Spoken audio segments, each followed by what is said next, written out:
you. God will help you. You entered into the wrong relationship. He helps you spoil it. The person on his own said, we're not doing again. We're now begging like a fool. Don't you see God is trying to help you? Can't you see the signs? If you only have sex in marriage when you feel like having sex, your marriage is in trouble. Because the movies have lied to you that everything has to be picture perfect. And there will be candles and petals. And then you just take each other to the bedroom and both of you are absolutely in the mood. There is something called maintenance sex.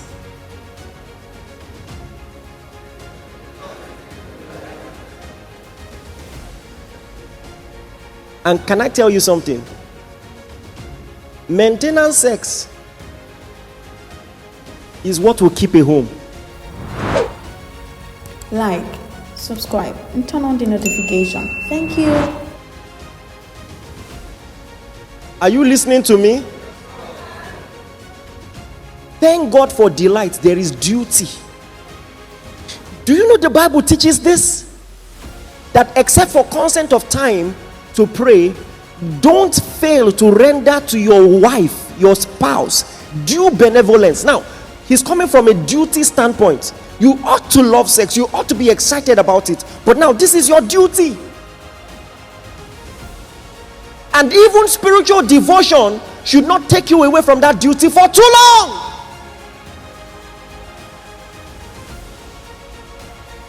Thank God for the times where there are just fireworks in the bedroom, but there's also a schedule, at least twice a week. You don't feel like it, lie down. Before problem go day. You know, if you eat well at home, your eye will not be roaming around for food outside.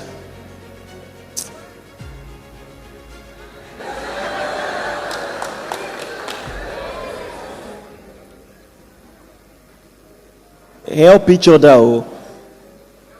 It has been going too long. How many days now? You are busy.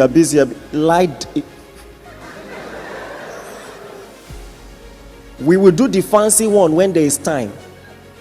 Drop your laptop, 5 minutes. Like, subscribe, and turn on the notification. Thank you. I go live for you.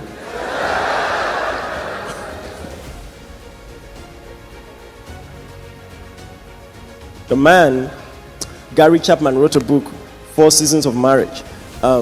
And he said just the same way, especially in the European world, there are 4 seasons every year.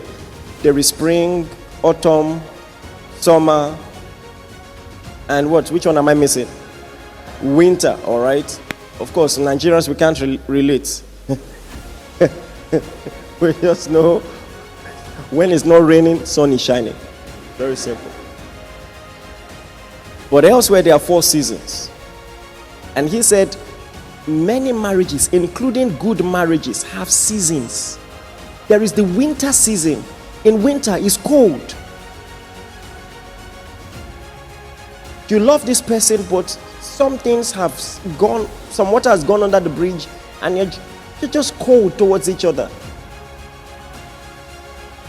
Communication is not flowing as it used to be, or as it used to.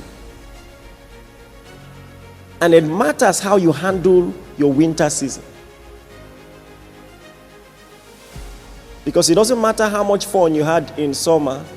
Listen, I'm your pastor, but I'm telling you, more often than not, winter is coming. Oh.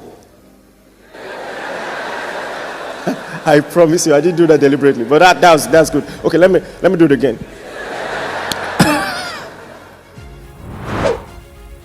Like, subscribe, and turn on the notification. Thank you. It doesn't matter how much fun you had in summer. Winter is coming.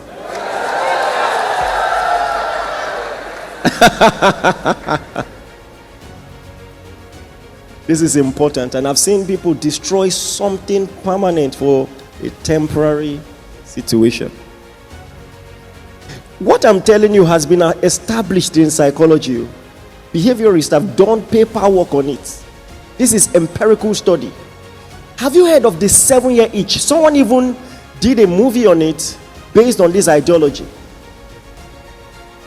Statistically, by the time the marriage gets to 7-8 years, either one of them or two of them would think of divorce. More often than not. You know what research does? It makes you know that you're not crazy. So when you get into those shoes, it's just for a while. It's normal.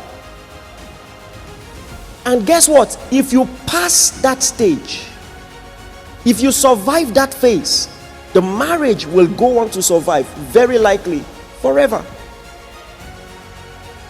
So these are just some things to understand. It's normal. Disagreement will occur. You didn't marry a robot. You married a real person. You have differences of perspective, differences of upbringing. So until you learn to love out of season, you're not even loving the Bible way. Please, are you listening to me?